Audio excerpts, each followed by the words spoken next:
पाहूयात पुढची बातमी। महाविकास आघाडीमध्ये जागा वाटपावरून तिढा नाही असं सांगण्यात येते। पुढील 2 दिवसात महाविकासचं जागा वाटप पूर्ण होईल। 2-3 जागांवर चर्चा चालू आहे असं विनायक राऊत यांनी सांगितलेलं आहे। प्रकाश आंबेडकर यांच्याकडून भाजपसोबत जाणार नाही असं लेखी मागणं अयोग्य असल्याचं सुद्धा ते म्हणतायत। इंडिया आघाडी भाजप विरोधात उभी आहे, त्यामुळे लेखी मागणं चुकीचं असल्याचं खासदार विनायक राऊत यांनी म्हटलेलं आहे। प्रकाश आंबेडकर यांच्याकडून मविया नेत्यांकडे ही मागणी केली जाते, तुम्ही भाजपसोबत जाणार नाही हे लिहून द्या असं प्रकाश आंबेडकर म्हणतात। आणि त्याच पार्श्वभूमीवर खासदार विनायक राऊत यांनी ही प्रतिक्रिया दिलेली आहे। तर लेखी मागणं हे चुकीचं असल्याचं ते म्हणतात। इंडिया आघाडी भाजप विरोधातच उभी असल्याचंही त्यांनी सांगितलं।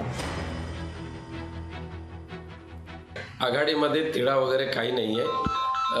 2-3 जागांवर जे चर्चा चालू आहे तो सुद्धा चर्चा चांगल्या पद्धतीने 1-2 दिवसामध्ये पूर्ण होईल। भारतीय जनता पक्षाच्या विरोधात आणि ह्या देशामध्ये चाललेली जी एकाधिकारशाही आहे, या देशामध्ये संविधानाचा होत असलेला चुराडा, याच्या विरोधात इंडिया आघाडी उभी राहिलेली आहे। त्या इंडिया आघाडीकडून लेखी मागण्याची आवश्यकता आहे असं मला वाटत नाही। लेखी ॲफिडेव्हिट करून सुद्धा बरेच जण पळून गेलेले आहेत, हे त्यांना माहिती आहे। त्यामुळे अशा पद्धतीची मागणी करणं कितपत योग्य आहे। लोकशाही मराठी ऐका, पहा, जागरूक रहा।